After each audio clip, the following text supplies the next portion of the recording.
Hello friends, एक बार सभी का स्वागत है आपके अपने यूट्यूब चैनल गुरु आर्यभट्ट में। तो आइए इस वीडियो में हम लोग जानेंगे आपके 10th क्लास का बिहार विद्यालय परीक्षा समिति के द्वारा जारी किया गया मॉडल पेपर का ऑब्जेक्टिव क्वेश्चन आंसर।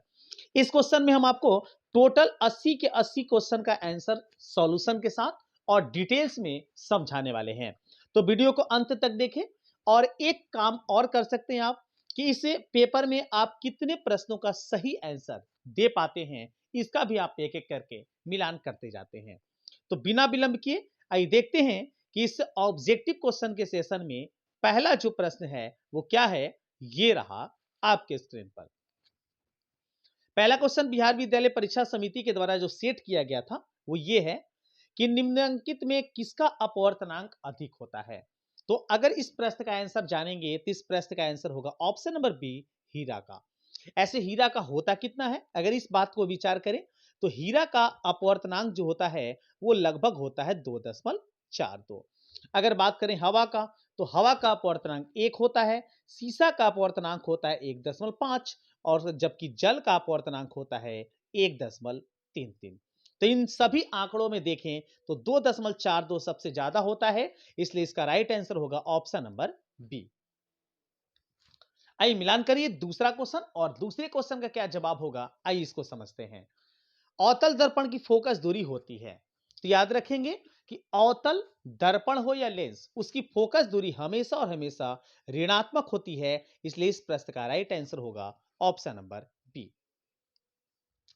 काफी आसान प्रश्न सेट किए गए हैं, लेकिन आप ये मिलान करते जाएंगे इन कुल प्रश्नों में 80 प्रश्नों के समूह में आप कितने क्वेश्चनों का सही और सटीक जवाब दे पाते हैं। तीसरा प्रश्न, किसी लेंस में मुख्य फोकस की संख्या कितनी होती है। तो कोई भी लेंस हो या उत्तल लेंस हो या फिर अवतल लेंस हो, उसमें मुख्य फोकस की संख्या जो होती है वो 2 होता है। ऑप्शन बी जो होगा इसका राइट आंसर होगा। चलिए आ गए हैं चौथे प्रश्न की ओर। चौथा क्वेश्चन देखिए कि दाढ़ी बनाने में कौन सा दर्पण उपयुक्त होता है। तो दाढ़ी बनाने के लिए या फिर डॉक्टर के हजामत के लिए, सॉरी, डॉक्टर के द्वारा जो आंख कान नाक की जांच की जाती है उसके लिए हमेशा और हमेशा अवतल दर्पण प्रयोग किया जाता है। इस प्रश्न का राइट आंसर होगा ऑप्शन नंबर बी। आइए पांचवा प्रश्न का मिलान करते हैं। पांचवा प्रश्न देखिए क्या है। तो अवतल दर्पण की फोकस दूरी और उसकी वक्रता त्रिज्या आर के बीच संबंध क्या होता है। तो ऐसे जान जाए कि एफ बराबर होता है r/2 और ये ऑप्शन आपको देखने को मिल जाएगा ऑप्शन नंबर सी में, इसलिए इस प्रश्न का राइट आंसर होगा ऑप्शन नंबर सी। चलिए थोड़ा तेज प्रश्नों को करने का प्रयास करेंगे ताकि आप जल्दी जल्दी प्रश्नों का मिलान कर सके और कितने प्रश्न सही होते हैं आप जरूर कमेंट में रिप्लाई करेंगे। निम्नलिखित में किस लेंस का अभिसारी लेंस कहते हैं। तो इसका राइट आंसर होगा ऑप्शन नंबर बी, उत्तल लेंस। उत्तल लेंस को अभिसारी लेंस के नाम से भी जाना जाता है। चलिए सातवां क्वेश्चन देख लीजिए। दृश्य प्रकाश में किस वर्ण का तरंग दैर्घ्य न्यूनतम होता है। तो सबसे कम होता है बैगनी का, जो लगभग होता है 4000 एंगस्ट्रम और सबसे ज्यादा पूछा होता तो इसका राइट आंसर होता ऑप्शन नंबर सी, लेकिन इस प्रश्न का राइट आंसर होगा ऑप्शन नंबर बी। आठवां देख लेते हैं। तारों का टिमटिमाना प्रकाश की किस घटना को दर्शाता है। तो इसका राइट आंसर होगा प्रकाश का परावर्तन, सॉरी, प्रकाश का अपवर्तन और ये दिया गया ऑप्शन नंबर डी में, इसलिए इस क्वेश्चन का राइट आंसर होगा ऑप्शन नंबर डी। 9 का मिलान कर लीजिए। 9 में देखिए क्या जवाब सही होगा। 9 में निम्नलिखित में किसमें प्रकाश की चाल सबसे अधिक होती है। तो इसको भी बता चुके हैं अपने सेशन में कि सबसे अधिक प्रकाश की चाल होती है निर्वात में, जो लगभग होता है 3 गुना 10 का पावर 8 मीटर प्रति सेकेंड। इस क्वेश्चन का राइट आंसर होगा ऑप्शन नंबर सी। 10 को देख लीजिए। प्रकाश के अपवर्तन के कितने नियम होते हैं। तो प्रकाश के परावर्तन हो या अपवर्तन हो, दोनों के दो दो नियम होते हैं, इसलिए इस क्वेश्चन का right answer option number B होगा। चलिए 11 का मिलान कीजिए। 11 देखिए क्या जवाब होता है। जल विद्युत संयंत्र किस ऊर्जा को विद्युत ऊर्जा में रूपांतरित करता है। तो इसका राइट आंसर होगा ऑप्शन नंबर सी, अर्थात स्थितिज ऊर्जा। 12, अगर आपको केमिस्ट्री में प्रॉब्लम है या फिर बायोलॉजी में प्रॉब्लम है तो डायरेक्ट वीडियो को स्किप करके वहां तक जा सकते हैं, और अगर पूरा क्वेश्चन आपको देखना है तो एक एक करके क्वेश्चन को जरूर देखें। चलिए 12 देखिए। जलता हुआ मोमबत्ती बदलता है। तो जलता हुआ मोमबत्ती जो होता है वो रासायनिक ऊर्जा को बदलता है प्रकाश ऊर्जा में। Option B is correct answer. Next question देख लेते हैं। 13 नंबर क्या था। तो 13 नंबर क्वेश्चन हमारे पास है कि एक विद्युत सेल से धारा प्राप्त करने पर जिसके सिरों के बीच विभवांतर का मान विद्युत वाहक बल की तुलना में हो जाता है, जिसका राइट आंसर होगा कम हो जाता है। ऑप्शन बी के साथ बढ़ चलेंगे आगे। अगला देखिए, आगे क्वेश्चन 14 नंबर में है। ये क्वेश्चन है कि प्रतिरोध का मान बढ़ाने के लिए प्रतिरोधों को जोड़ा जाना चाहिए। तो प्रतिरोध का अगर मान बढ़ाना है तो इसे जोड़ना पड़ेगा श्रेणी क्रम में। Option B is right answer. 15, विद्युत चुंबक बनाने के लिए प्राय जिस छड़ का उपयोग होता है उसे क्या कहते हैं या वह क्या होता है? तो विद्युत चुंबक बनाने के लिए नर्म लोहा का प्रयोग किया जाता है, जबकि अस्थायी चुंबक की बात अगर कहा जाए, अस्थायी चुंबक, तो अस्थायी चुंबक बनाने के लिए हम लोग प्रयोग करते हैं इस्पात का। तो इस प्रश्न का राइट आंसर होगा ऑप्शन नंबर बी। 16, 16 देख लेते हैं, 16 का क्या होगा आंसर। आपको बताना है कि उच्चतर ताप पर कौन सी प्रक्रिया पूरी की जाती है। तो उच्चतर ताप पर प्रक्रिया जो होती है वो नाभ के विखंडन की क्रिया की जाती है, इसलिए इस क्वेश्चन का right answer option number A होगा। 17, सौर ऊर्जा को सीधे विद्युत में बदलने वाली युक्ति क्या है। तो सौर ऊर्जा को डायरेक्ट विद्युत में बदलता उस यंत्र को कहते हैं सौर सेल। ऑप्शन बी जो होगा इसका करेक्ट आंसर होगा।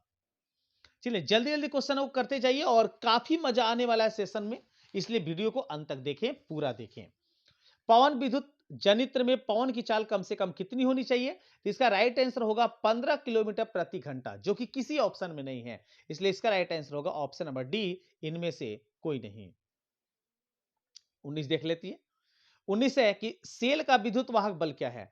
तो सेल का जो विद्युत वाहक बल होता है वो सेल द्वारा इकाई आवेश पर किया गया कार्य होता है, इसलिए इस क्वेश्चन का राइट आंसर होगा ऑप्शन नंबर बी।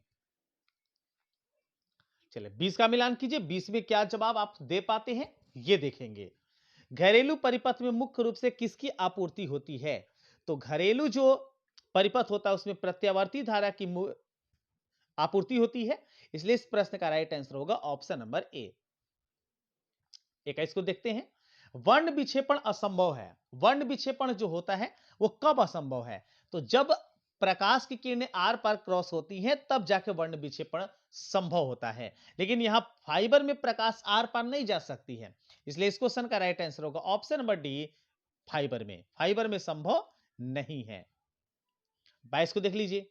वायु में रखा एक कांच का प्रिज्म आपतित किरण को मोड़ देता है। तो आपतित किरण जब मान लीजिए कि इस प्रकार से प्रिज्म है, इस पर प्रकाश डाले तो आपतित किरण को आधार की ओर मोड़ देता है, इसलिए इसका राइट आंसर होगा ऑप्शन नंबर डी, आधार की ओर।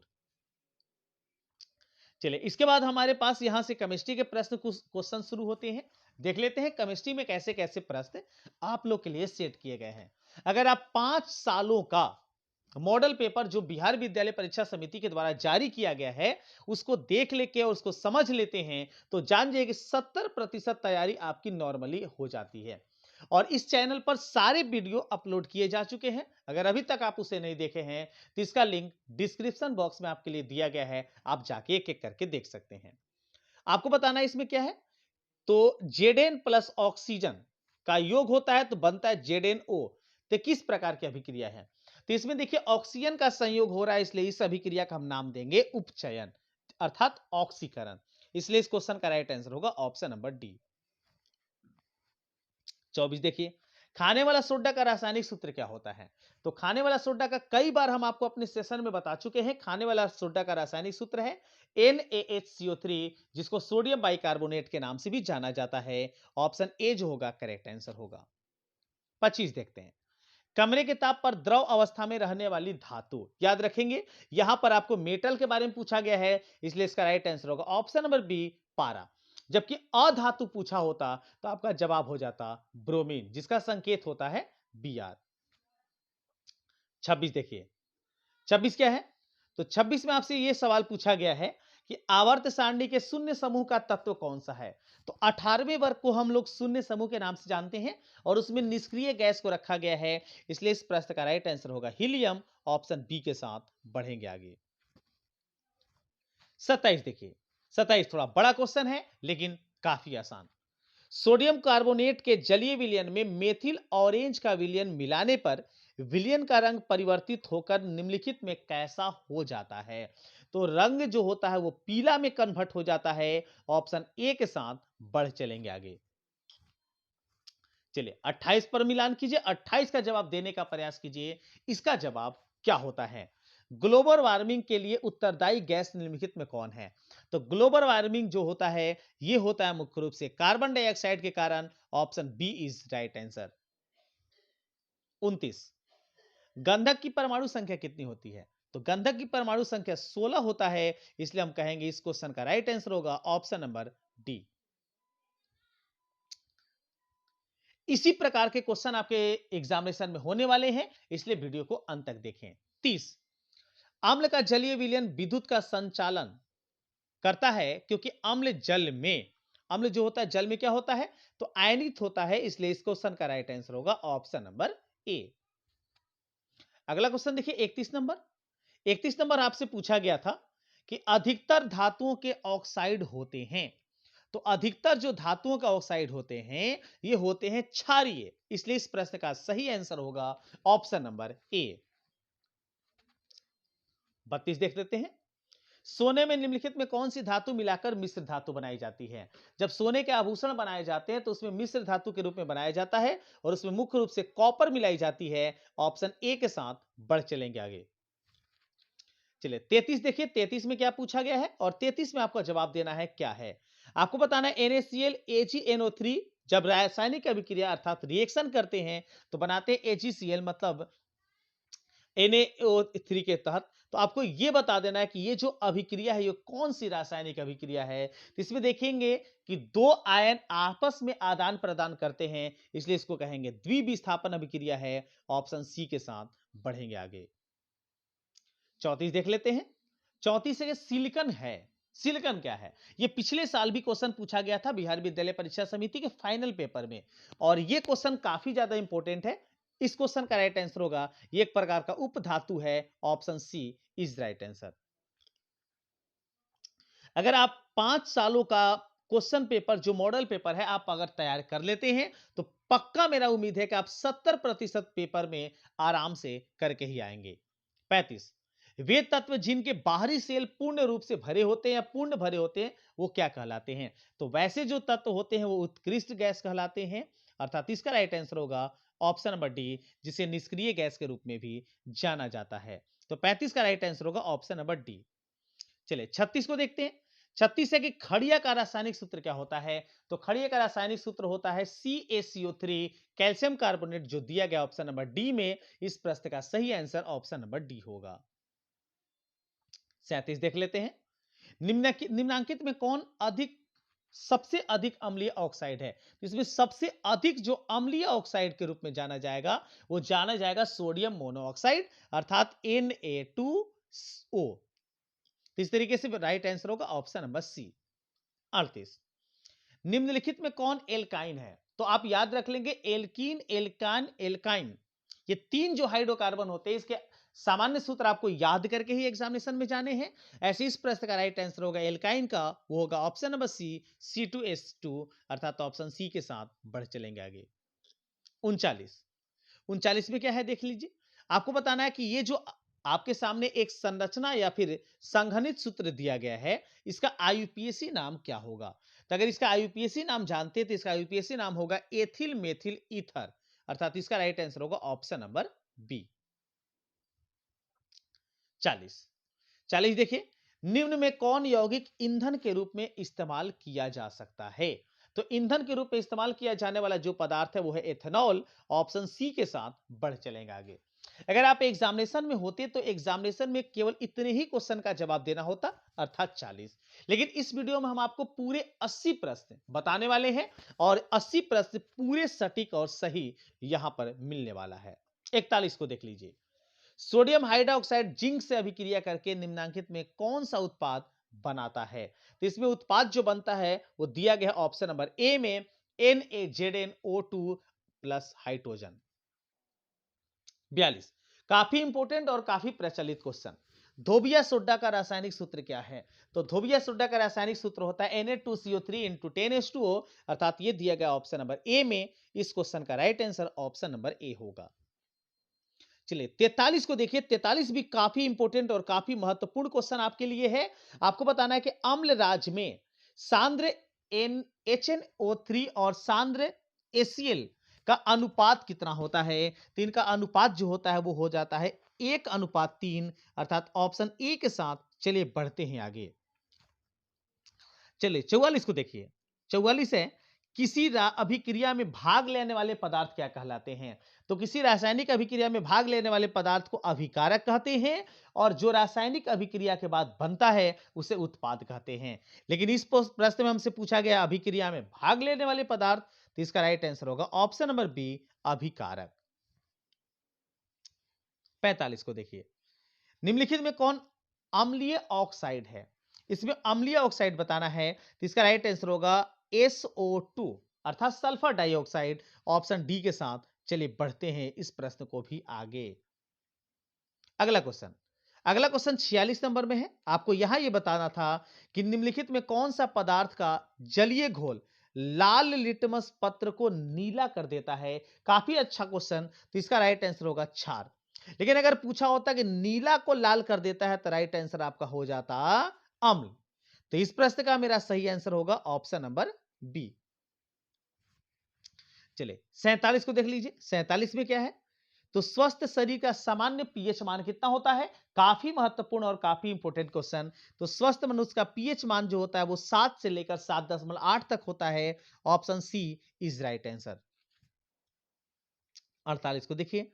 निम्नांकित यौगिकों में कौन जल में विलय है? मतलब जल में घुल जाता है। तो जल में घुलनशील जो होता है वो ग्लूकोज होता है, जो आप गर्मी में एनर्जी प्राप्त करने के लिए पानी में घोल के पीते हैं। तो इसलिए इस क्वेश्चन का राइट आंसर होगा ऑप्शन नंबर डी।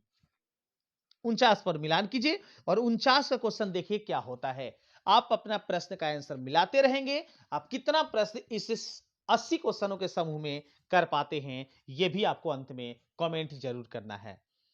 निम्नांकित में कौन अमलगम है? अमलगम बताना है। तो इसमें अमलगम में भाग लेने वाला पदार्थ होता है सोडियम और मरकरी अर्थात option B is right answer. चलिए 50 के पास पहुंच गए हैं। बाकी क्वेश्चन बहुत जल्दी जल्दी हमारा बढ़ रहा है क्वेश्चन, और मजा आ रहा है आज के सेशन में। उम्मीद करते हैं आपको भी काफी ज्यादा आनंद आता होगा। निम्नांकित में कौन सी धातु जिंक सल्फेट के विलयन में जिंक को विस्थापित कर देती है? तो ऐसा जो पदार्थ है वो कॉपर होगा। Option C is right answer. 51 51 है कि ऑक्सीजन युक्त रक्त को हृदय से शरीर के विभिन्न भागों में ले जाने वाली रक्त वाहिका कहलाती है। तो ऐसी रक्त वाहिका धमनियां कहलाती है। Option D is right answer. 52 को मिलान कीजिए। 52 में क्या जवाब होगा ये देखते हैं जल्दी से। तो 52 है कि रक्त के हल्के पीले रंग के चिपचिपे द्रव को क्या कहते हैं? तो ऐसे द्रव को प्लाज्मा के नाम से जाना जाता है। Option C is right answer. 53 देखिए। किन पौधों की पत्तियों पर एस्टोमाटा अनुपस्थित होते हैं? तो एस्टोमाटा अनुपस्थित होने वाले जो पौधे की पत्तियां हैं उसे बोला जाता है जलमग्न हाइड्रोफाइट। मतलब जो पौधे जल में नीचे घुले होते हैं, या कह सकते हैं जल में नीचे बैठे हुए होते हैं, वैसे हाइड्रोफाइटा में ऐसा अनुपस्थित रहता है। 54 देखिए। किण्वन क्रिया पाई जाती है। तो किण्वन जो क्रिया होती है ये पाई जाती है, और ये पाई जाती है ईस्ट में। ऑप्शन ए जो होगा इस प्रश्न का सही आंसर होगा। चलिए अगले क्वेश्चन का मिलान करते हैं। अगला प्रश्न है आपके सामने 55 नंबर में, और यहां पर इसका जवाब क्या होता है ये देखना है। पूर्ण विकसित अंडाशय कहलाता है। तो पूर्ण विकसित जो अंडाशय होता है यह कहलाता है फल। क्योंकि जब अंडाशय पूर्ण रूप से विकसित हो जाता है तो फल के रूप में जाना जाता है, फल का निर्माण करता है। Option B is right answer.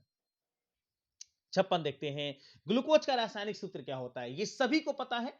काफी आसान क्वेश्चन बिहार विद्यालय परीक्षा समिति आपके लिए सेट की है। उम्मीद करते हैं ये काफी ज्यादा आसान लगेगा और आप इसका आंसर बता सकेंगे। ग्लूकोज का रासायनिक सूत्र होता है C6H12O6 अर्थात ऑप्शन बी इसका राइट आंसर होगा। ऐसे चीनी का ऑप्शन ए में आपके सामने दिया हुआ है मान। 57 देख लीजिए। 57 है निम्नलिखित में कौन पौधे का प्रकाश संश्लेषी इकाई कहते हैं? तो किसे प्रकाश संश्लेषी इकाई कहते हैं? तो उसे बोला जाता है क्लोरोप्लास्ट, जो ऑप्शन नंबर ए में दिया गया है। कुछ लोग कंफ्यूज करेंगे क्लोरोफिल है, लेकिन ये बिल्कुल गलत है। इसलिए इसका राइट आंसर होगा ऑप्शन नंबर ए। 58 देख लेते हैं। अंडोत्सर्ज का कारण है। मतलब अंडा उत्सर्जन क्यों होता है? तो इसका मेन कारण है और वो है LH। ऑप्शन बी जो होगा इसका करेक्ट आंसर होगा। 59 को देखते हैं। 59 में है कि निम्नलिखित जीवों में किसमें अलैंगिक जनन द्विखंडन द्वारा नहीं होता है? तो अलैंगिक जनन द्विखंडन द्वारा नहीं होता है। अगर इस प्रश्न का आप मिलान करते हैं तो इसका राइट आंसर होगा ऑप्शन नंबर सी, अर्थात ईस्ट में। जबकि लेशमानिया, पैरामीशियम और अमीबा द्विखंडन द्वारा ये अपना जनन करते हैं, अर्थात प्रजनन की क्रिया करते हैं। 60 को देख लेते हैं। 60 में कि प्रकृति में ऑक्सीजन का संतुलन कैसे बना रहता है? जो हमारे प्रकृति में ऑक्सीजन जो है बना रहता है, ये कैसे बना रहता है? तो ये पेड़ पौधे के प्रकाश संश्लेषण क्रिया द्वारा बना रहता है। इसलिए इस प्रश्न का सही आंसर ऑप्शन बी होगा। 61 को देख लेते हैं। भोजन के पाचन में निम्नलिखित में किस रस की भूमिका होती है? तो भोजन हमारे जो शरीर में पचता है, इसमें मुख्य भूमिका जो है पीत रस का भी है, अग्नाशय रस का भी है और आंत्र रस का भी है। इसलिए इस प्रश्न का सही आंसर ऑप्शन डी होगा, अर्थात इनमें से सभी। 62, ट्रिप्सिन नामक एंजाइम पाया जाता है। तो ये जो एंजाइम है ये पाया जाता है अग्नाशय रस में। इसलिए इस प्रश्न का सही आंसर ऑप्शन नंबर बी होगा। काफी कम क्वेश्चन बच चुके हैं, इसलिए प्रत्येक क्वेश्चन को ध्यान से देखिए। और अगर बायोलॉजी के क्वेश्चन को आप नहीं समझ पा रहे हो तो जरूर देखिए, ताकि आप अपने एग्जामिनेशन में 100% अपना दे सकें। 63, आहार नाल का सबसे बड़ा या सबसे लंबा भाग कौन सा होता है? तो इसका राइट आंसर होगा छोटी आंत। नाम देखने से छोटी आंत लगता है, लेकिन ये आहार नाल का सबसे लंबा भाग होता है। इसलिए इस प्रश्न का सही आंसर ऑप्शन नंबर बी होगा। कैसे? तो कहा गया है कि देखन में छोटन लगे, घाव करे गंभीर, वही हाल है छोटी आंत, नाम से कुछ नहीं, घाव बड़ा गंभीर करता है। मनुष्य में पाचन क्रिया आरंभ होता है, तो जैसे ही आप भोजन करते हैं, मुंह में चबाते हैं, वैसे ही भोजन का पाचन जो है वो शुरू हो जाता है। इसलिए इसका राइट आंसर होगा ऑप्शन नंबर बी, मुख गुहा। ऑप्शन बी के साथ चलिए प्रश्न को बढ़ा लेते हैं आगे। 65 देखते हैं। निम्नलिखित में कौन वसा के पाचन में सहायक होता है? जो वसा हम खाते हैं, इस वसा का पाचन हमारे शरीर में किसके द्वारा होता है? तो वसा का पाचन होता है लाइपेज के द्वारा। ऑप्शन बी के साथ चलिए यहां भी बढ़ते हैं आगे। 66 देखते हैं। 66 हम लोग का है कि ग्लाइकोलोसिस की प्रक्रिया संपन्न होती है, किसमें संपन्न होती है?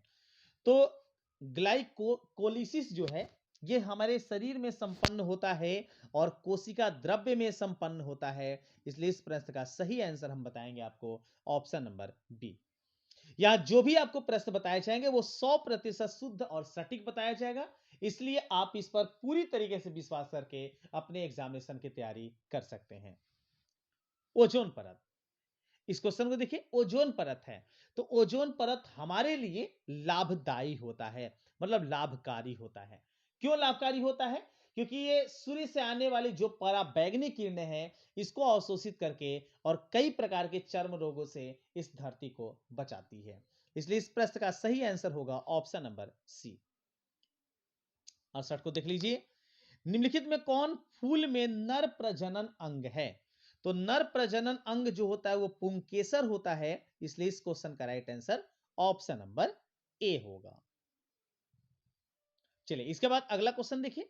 अगला क्वेश्चन आपसे पूछा गया है कि पौधों में श्वसन क्रिया के अंतर्गत एटीपी के टूटने से कितनी ऊर्जा मुक्त होती है? तो इस ऊर्जा का मान होता है 30.5 किलो जूल प्रति मोल, अर्थात इस क्वेश्चन में दिया गया ऑप्शन नंबर ए में। इसलिए 69 का राइट आंसर होगा ऑप्शन नंबर ए।